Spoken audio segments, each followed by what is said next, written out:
with it. Next, we have cold pressed extra virgin olive oil. Olive oil is a superfood. Not only will it help reduce inflammation, it'll help you burn fat as well. There was a systematic review and a meta-analysis done, and this comprehensive study analyzed data from 45 individual studies to investigate the association between olive oil consumption and cancer risk. The meta-analysis found that higher olive oil intake was associated with a 31% lower risk in overall cancer, with significant protection noted for breast, gastrointestinal, upper aerodigestive, and urinary tract disorders. The protective effects are attributed to olive oil's rich content of monounsaturated fats and various biocompounds like polyphenols, which are antioxidants that have anti-inflammatory properties. The British Journal of Nutrition Review also highlighted the biological mechanisms by which olive oil may exert its anti-cancer effects. Key components such as oleic acid, hydroxytriazole, and oleuropein have been shown to reduce cellular oxidative stress and DNA damage, inhibit cell proliferation, and promote apoptosis, which is programmed cell death,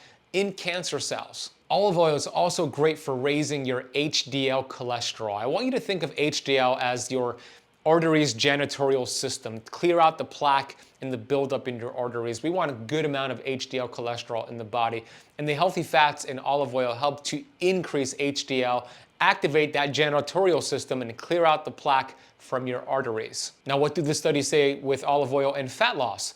The pre-med study, 2014, this landmark study included 191 participants and compared a Mediterranean diet supplemented with 45 milliliters of extra virgin olive oil per day to a low-fat diet. The findings showed that the Mediterranean diet with olive oil was as effective as the low-fat diet in reducing total body weight, suggesting that olive oil can be a component for weight loss due to its favorable impact on metabolism and fat oxidation. Another study, which was a randomized control study from 2017, showed that in obese women with excess body fat, they were put on an energy-restricted diet with either extra virgin olive oil or soybean oil. The results indicated that the group consuming the extra virgin olive oil had 80% more fat loss compared to the control group. So definitely consume 1 tablespoon of high-quality olive oil per day. You could cook your foods in it, you could put it on salad dressings and dips, and I even put a tablespoon in my coffee. One of the main concerns and questions I get around olive oil is, Ben, should I not cook with olive oil? I heard it's bad to cook with. It really depends on the quality of the olive oil. If you find yourself an organic, cold-pressed extra virgin olive oil, it's loaded with antioxidants and polyphenols that even though it has a lower smoke point, it actually could be beneficial to cook with. There was actually a study done looking at the 8 most popular cooking oils out there: extra virgin olive oil, coconut oil, rice bran oil, grapeseed oil, peanut oil, coconut oil, and a few others. And they looked at something called polar compounds after the oils were heated.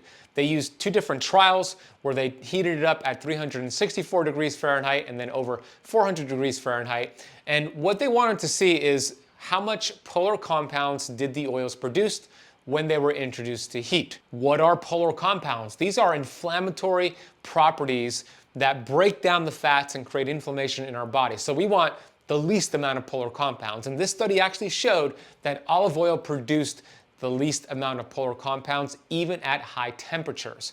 The worst oil in here was rice bran oil and grapeseed oil. We want to avoid those. I personally use olive oil from the Fresh Pressed Olive Oil Club, and you could actually get a $39 bottle for just $1 by going to ketocampoliveoil.com.